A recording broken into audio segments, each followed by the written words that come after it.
Box Star Forum, it's your boy Terry L. I'm back at y'all with another one, and we here with some more boxing news for y'all. Today, on a day close to Christmas, we're December 10th, 2021. What a year it has been for the sport of boxing, and amongst other things. However, let's get right into it. Now, we're going to talk about boxing in regards to the heavyweight division. Tyson Fury has been ordered, as you guys may well know, by the WBC to fight his mandatory challenger in Dillian Whyte. Now, Dillian Whyte, as you know, has been the sort of mandatory challenger for the WBC strap pretty much since 2017.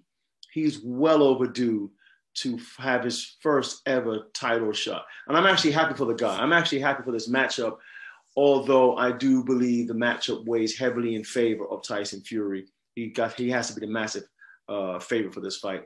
However, Dillian Whyte is the boogeyman of the division, in my opinion, because he just keeps coming. He's grafting fight after fight. Even when he lost to Babak in the first fight, he avenged it with a super knockout in the second fight. He's come through some tough fights, and I believe that he deserves his spot in the limelight, win, lose, or draw, to have his crack at the world title. But we'll get to that in a minute. So the WBC has ordered Dillian Whyte, or Tyson Fury, to fight Dillian Whyte as mandatory challenger. And apology for the flash in the background. We have ESPN in the background. I'm just got to keep up with the sports, you know. NFL's on, you know what I mean? We're getting close to playoff time. So, hey, I got to stay in tune. So I digress for a moment.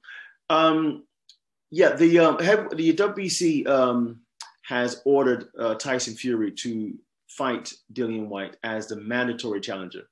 And this has huge implications for the heavyweight division, in so much that it means if Alexander Usyk had any inclinations to fight Tyson Fury as opposed to fighting the rematch with Anthony Joshua, that's now been squashed.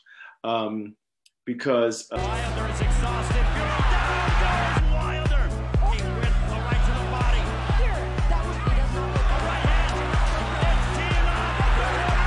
It's has made Tyson Fury fight Dillian Whyte. So therefore, even if Tyson Fury thought about fighting Alexander Usyk, unless he vacates the belt, that can't happen.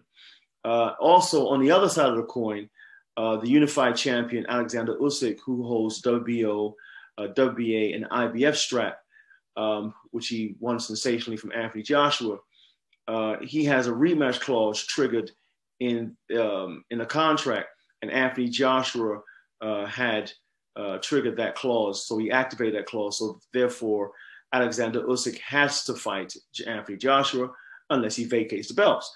And why would you vacate the belts as a champion just to fight Tyson Fury? Because there is no excitement without the belts. So people were getting excited almost for the wrong reasons, because Tyson Fury was never going to vacate the belt, because if he vacates the belt to fight Alexander Usyk, then what for? I mean, there's nothing in it for Alexander Usyk because he has no belt. And Alexander Usyk wouldn't vacate his belts because he just won them. So he obviously would like to be the unified or undisputed champ. And so, yeah, it was just a whole bunch of hot mess in the air. So we have two exciting fights in 2022. So Bob Arum, the U.S. promoter for Tyson Fury in the U.S., has indicated that he would like the fight to happen in the U.K. Frank Warren, Tyson's promoter in the U.K., I know it sounds a bit confusing, but Tyson Fury has two promoters. He has Bob Arum in the U.S., he has Frank Warren in the U.K., and I believe in Europe. Sorry, although no fights really happen in Europe, heavyweight fights. They should be, but it doesn't. And of course, in the background, he has MTK Global, I believe, that does like the sort of management consulting stuff for him, that put those two guys together, as I understand it. So Tyson Fury's promoters, Bob Arum and Frank Warren, stay with me, are basically saying the same thing, that they're now in talks with Dillian Whyte to come to an arrangement on the purse, to come to the arrangement of where the fight will be staged and when it would be staged. There is talk that the fight between Tyson Fury and Dillian White will happen sometime in maybe February or March of 2022. So it's only 3 to 4 months away from today. And obviously, we know that Alexander Usyk and Anthony Joshua will have their rematch somewhere around April or May of next year, 2022. And the outcome of the winner of those two fights will then fight for all the marbles, which would be the undisputed heavyweight champion. Distance. A lot of pumpkin Schwartz. Round 2. Schwartz trying his best. Look at Fury. What upper body punches. Miz got everything here in this second round going. And now a combination. Championship fight, which Bob Arum has intimated that it could probably happen towards the end of 2022. So 2022, for the heavyweight division is going to be a massive month for boxing. It's going to be probably one of the best years of boxing in the last decade, because now we have 2 championship fights within the same year, literally within months of each other, and the undisputed fight could happen in the same year. That's huge on a number of levels. I'm excited for both fights. Hopefully I can make both fights if that is the case. So Box Style hopefully will have coverage on both fights. Stay tuned.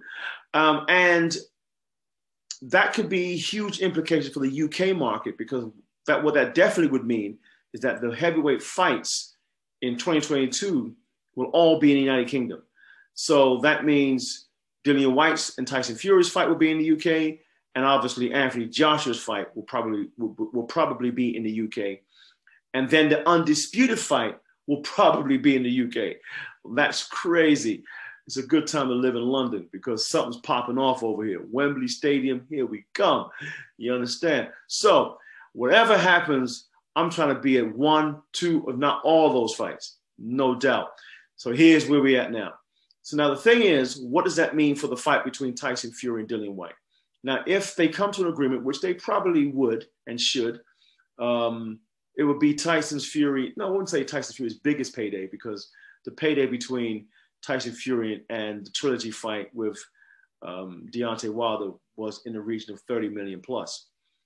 And even the second fight between Tyson Fury and Tyson Fury and Deontay Wilder was also in the region of 25 million plus. So in those 2 fights alone, Fury probably grossed over 60 million if you include the pay-per-view sales, et cetera, et cetera, et cetera. So huge fights for him.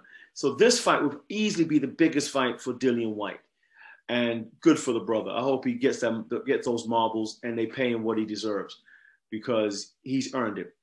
Now, if that fight does go down, who do I fancy? I'm giving you my early prediction, irrespective of what the bookie's saying. Tyson Fury. I think he boxes a face off to Dillian White. However, I believe Dillian White will get off.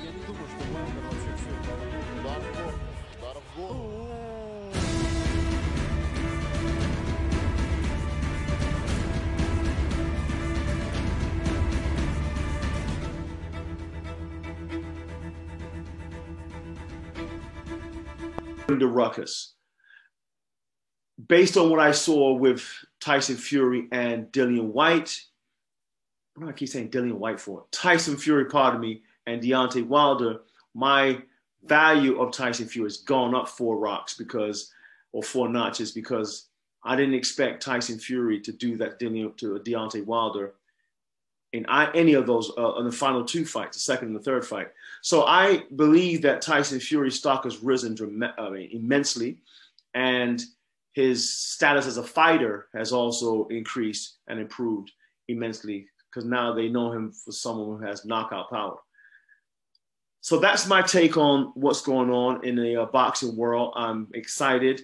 I want to inform all the followers. Some of you already know of this, but the implications for the heavyweight division is, don't believe the hype. I had no doubt in my mind that Alexander Usyk was going to fight the rematch fight with Anthony Joshua. There's only one way for either of those fighters to go, and that's fight the rematch. The Dillian White story was a different situation. He was overlooked by WBC for God knows what and for how many reasons and for how long. I think it's absolutely criminal that a guy could be the number one challenger or mandatory challenger for so long and not get his title shot. That to me is crazy. He should have had a crack at Deontay Wilder, but he didn't. But that's another story for another day. Now, in terms of why its implications are so big for the sport of boxing, especially in the heavyweight division, because as I said before, the heavyweight division could hopefully or possibly stage the heavyweight undisputed fight in one country. And all of the heavyweight fights leading up to the undisputed fight could be held in one country, and that could probably be England, unless it's held in Cardiff, which is in the UK, which is in Wales. But if it's held at Wembley, which more than likely it probably will, then that could be huge for the UK fans and the boxing world here in England, where boxing as a professional sport originated. So that's my take on what's going to happen. You tell me what you think and how excited you are for this possible showdown between Tyson Fury and Dillian Whyte. Was the WBC right in ordering this mandatory challenge? I think they were, and I think it's the best thing for boxing to have the best fight the best. At the moment, we have 4 of the best heavyweights in the division at the current time fighting each other. And if the negotiations go as they should, Tyson Fury will fight Dillian Whyte, and Alexander Usyk will fight his rematch with Anthony Joshua. At the moment, that's the 4 best heavyweights. So everyone else is playing second fiddle. So that's my take. Support the channel. Hit the like and subscribe button. I want to say a special shout out to our sponsors, Boxwood UK. We're in association with Boxwood UK and the brothers over there, Rika Property Management, Doug Fuku, and all those guys. Love y'all guys. Keep supporting the channel.